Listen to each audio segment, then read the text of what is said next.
bucking horse Night Train was in the building during Performance 7, and who better to take him on than a movie star? For San Angelo Live, I'm Matt Trammell. The marquee matchup between the high-flying horse and Cole Elshier did not disappoint. Night Train took the star of the film Floating Horses on a Ride to the Top. Elshier was able to hang on and score 82 points, moving him into a tie for 11. Only 12 make the short round. Meanwhile, ever wonder what a world champion barrel racer looks like?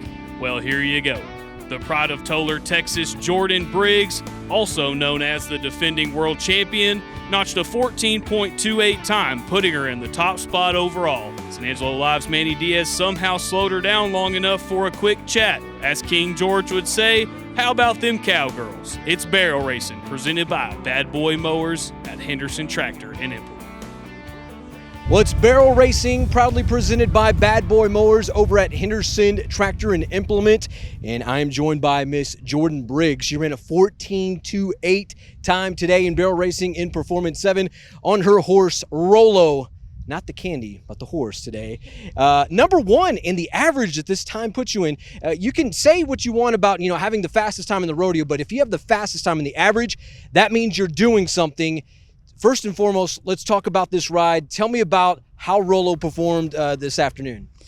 He did great. We've been running in bigger patterns and expect the first round here is in a bigger pattern. So to come in here and run in the little pattern in this little Coliseum, he did awesome. Yeah, well, you not only did you win Houston this year, but you are the defending world champion barrel racer from Las Vegas.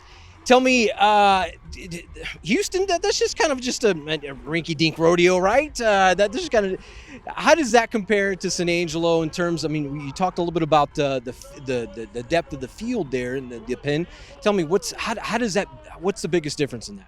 Well, the arena at Houston is the size of a football field, and we have to run there 6 times. So It's a blast, but it's very grueling.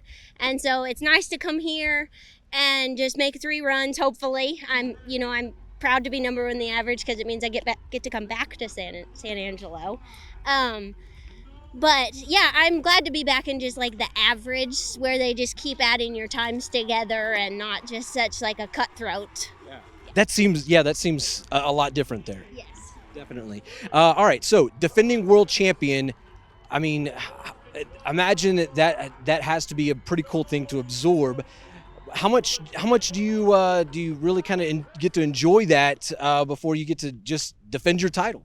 About 2 weeks, and then it all starts over again. So I get definitely the defending world champion to just keep proving that we deserved it and to try and get another one. But because of Houston, that put me number 1 in the world, and so actually San Angelo is my last rodeo, and Rollo will get a break for about 2 or 3 months. Rollo, you definitely deserve it. Yes, he does. All right, Jordan Briggs, 14.28 time this afternoon in Performance 7. She is now taking the lead in the average, which matters the most in barrel racing. That is for sure. She's Jordan. I'm Manny Diaz. This is Barrel Racing presented by Bad Boy Mowers over at Henderson Tractor and Implement. For San Angelo Live, we'll see you next time.